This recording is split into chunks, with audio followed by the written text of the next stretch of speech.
नमस्कार, स्वागत है आपका पीताम्बरा परिवार में। आज हम बात करेंगे कि यदि आपको बहुत भय सता रहा है और आपको कोई रास्ता नज़र नहीं आ रहा है और कोई विशेष मंत्र जब आप नहीं कर पाते हैं तो उस समय पे आपको क्या करना चाहिए। मान लीजिए किसी प्रियजन को अगर आप खो देते हैं या कहीं पर कोई बड़ा लॉस आपको हो जाता है, कोई ग्रह दोष बहुत भारी पड़ जाते हैं या जीवन की समस्याओं का अंत ही नहीं हो रहा है, तब आपको क्या करना चाहिए। इस विषय पर ही हम आज ये वीडियो बनाने वाले हैं। अगर ये वीडियो आपको अच्छा लगे तो लाइक कीजिए।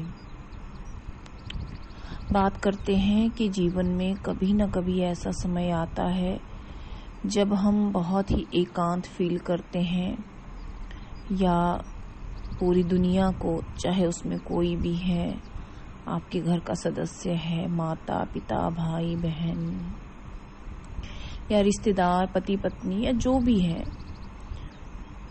जब हम इनसे एक अलगाव, मतलब हमारा लगाव नहीं रह जाता है, वो हम फील उसमें करते हैं। और अवस्था ये भी रहती है कि हम कोई साधना नहीं करते हैं, कोई ध्यान नहीं कर पाते हैं, कोई विशेष या कोई बड़ा मंत्र जप हम नहीं करते हैं, लेकिन मन इस पूरे संसार से अलगाव महसूस करता है। मतलब एक छटपटाहट सी आपके मन में होती है और आप विरक्ति महसूस करते हैं इस समाज से, इस दुनिया से, परिवार से, रिश्तेदारों से, दोस्तों से, परिवार के सदस्यों से। ऐसा एक समय आता है, हो सकता है जो यूथ है हमारा, उसे ये वीडियो शायद समझ ना आए, क्योंकि यंग ब्लड है, यंग खून है और उन्हें ये बातें समझ नहीं आ सकती हैं, क्योंकि उनका तो अभी देखिए जीवन इस तरह से हो गया है, टीवी, मोबाइल, गेम, ये वो, सीरियल, मूवी, पता नहीं क्या क्या। तो वो अपना सारा समय इन्हीं भौतिक चीज़ों के ऊपर देते हैं। या तो वो गलत चीज़ें देख रहे हैं या कोई मूवी देख रहे हैं, गेम खेल रहे हैं, माता पिता के लिए टाइम नहीं है। लेकिन बात करते हैं उन लोगों की कि जो कभी न कभी अकेलापन महसूस करते हैं, लेकिन कोई साधना या पूजा भी उस समय वो नहीं करते हैं।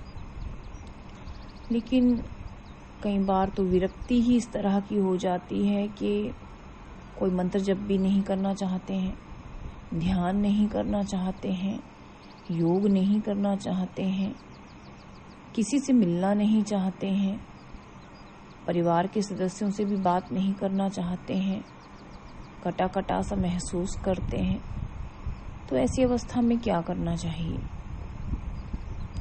तो यदि ऐसी अवस्था या ऐसा पल या ऐसा दौर या ऐसा समय यदि आप लोगों के साथ भी आता है, तो आपको 2 उपाय करने चाहिए। जो इष्ट को गुरु ही मानते हैं या गुरु को ही इष्ट मानते हैं, या जो लोग शिव को अपना गुरु मानते हैं, मान के चल लीजिए 2 तरह के लोग हैं अभी प्रेजेंट में, जो या तो शिव को गुरु मानते हैं या भगवान विष्णु को अपना गुरु मानते हैं, या भगवान शिव के अटूट भक्त होते हैं या भगवान विष्णु के अटूट भक्त होते हैं। तो पहले हम बात कर लेते हैं कि जो भगवान शिव के जो भक्त हैं, पुत्र हैं, बच्चे हैं, या जिनको भगवान शिव से अधिक प्रेम है, जब आप ऐसा आत्मिक अलगाव जब आप महसूस करें इस समाज से, इस दुनिया से, जब आपको अकेलापन या खालीपन जब सताए और कुछ नजर ना आए, तो कुछ नहीं, कोई माला नहीं, कोई आसन नहीं, कोई यंत्र नहीं, कोई ध्यान नहीं, कोई मंत्र नहीं, आपको शिव अपनी आंखें बंद करनी है और शांत अवस्था में बैठ जाना है। मैं जानती हूँ कि छटपटाहट सी तो आपको जरूर महसूस होगी, मन नहीं करेगा या विरक्ति मन महसूस करेगा, लेकिन कुछ नहीं, एक छोटा सा उपाय आप कीजिए। शांत बैठ जाइए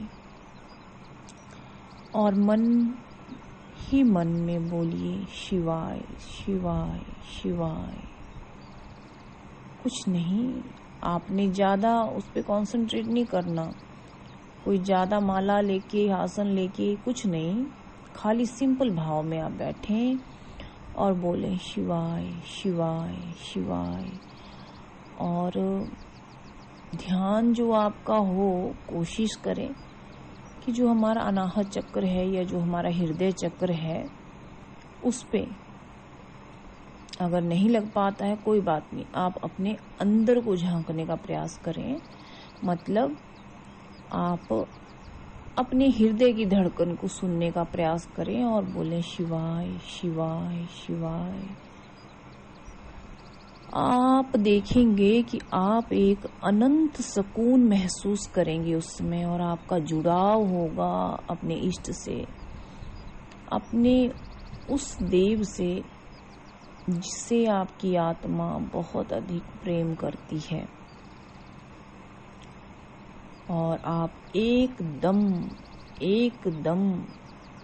आप अपने इष्ट से जुड़ जाएंगे। आपके तार, आपकी आत्मा के तार, आपके सोल के तार एकदम जुड़ जाएंगे। और 1 सेकंड भी बहुत है, 1 सेकंड भी बहुत है। और आप एक ऐसी दिव्य ऊर्जा और ऐसी दिव्य शक्ति आप महसूस करेंगे कि जो आप कहीं से भी, किसी भी चीज, किसी भी वस्तु, किसी भी मतलब परिवार, समाज या कोई भी हो, कहीं महसूस नहीं करेंगे और आपको एक असीम शांति का अनुभव होगा। अब बात करते हैं विष्णु भक्तों की।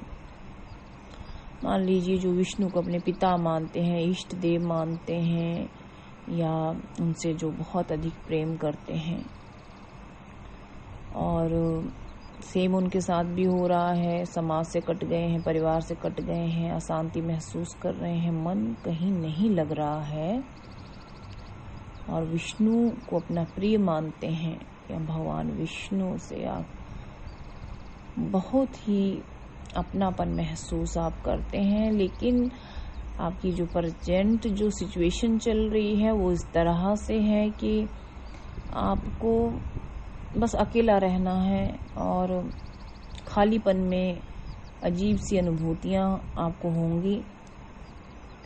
परिवार से कटा महसूस कर रहे हैं, कोई अपना नहीं लग रहा है, मतलब आपकी आत्मा अंदर ही अंदर कहीं ना कहीं तड़फ रही है। यदि आपके इष्ट हैं विष्णु, तो आपको बोलना है राम राम राम राम। आप देखिए, ये महामंत्र है, राम महामंत्र है। जो विष्णु जी को प्रिय हैं उनको राम राम राम ही जपना चाहिए।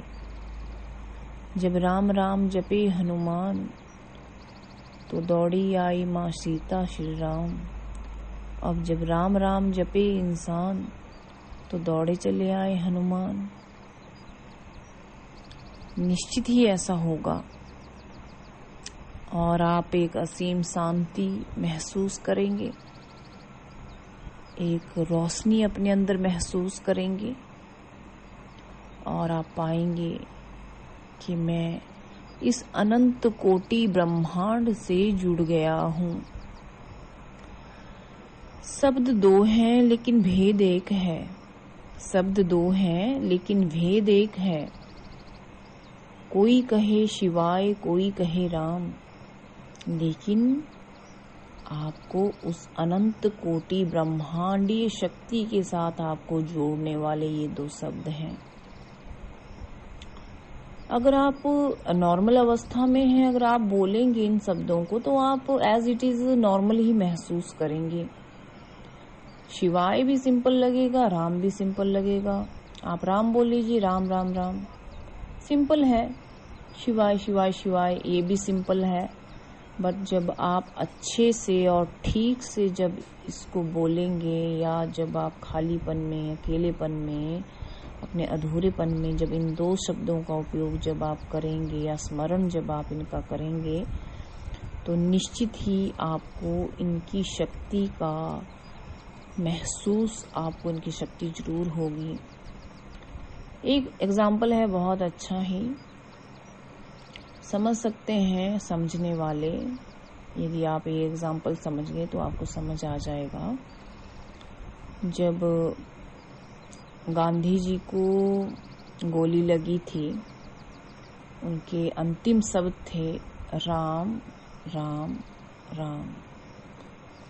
क्यों थे? क्या वो राम भक्त थे? लेकिन उन्होंने अपने शरीर छोड़ने से पहले ही अपनी आत्मा को प्रभु श्री राम को समर्पित कर दिया। शायद ही कोई इस बात को समझ पाए, या मैं ठीक से समझा पाऊं। लोग कटाक्ष भी कर सकते हैं, लेकिन उन्होंने अपने आप को शरीर छोड़ने से पहले ही प्रभु श्री राम के चरणों में समर्पित कर दिया। निश्चित ही उन्हें स्वर्गलोक या वैकुंठ लोक प्राप्त हुआ। जो आपके अंतिम शब्द रहते हैं वही आपको आपका लोक दिखाते हैं। जो अनंत की यात्रा पे जब आप जाते हैं तो वही आपको आपके रास्ते या सन्मार्ग पे उसमें ले जाते हैं। यदि आप अपने इष्ट का नाम लेते हैं तो आप अपने इष्ट के लोक जाते हैं। जैसे विष्णु भक्त वैकुंठ लोक जाएंगे, जो शिव को प्रिय हैं वो शिव लोक जाएंगे, जो दुर्गा जी को प्रिय हैं वो दुर्गा जी के लोक जाएंगे, कुछ लोग स्वर्ग जाएंगे। तो ये आपके ऊपर है कि आपने क्या करना है। अगर आप सभी को ये वीडियो अच्छी लगे तो लाइक कर सकते हैं, और जिनको बिल्कुल भी अच्छी ना लगे वो डिसलाइक कर सकते हैं। धन्यवाद।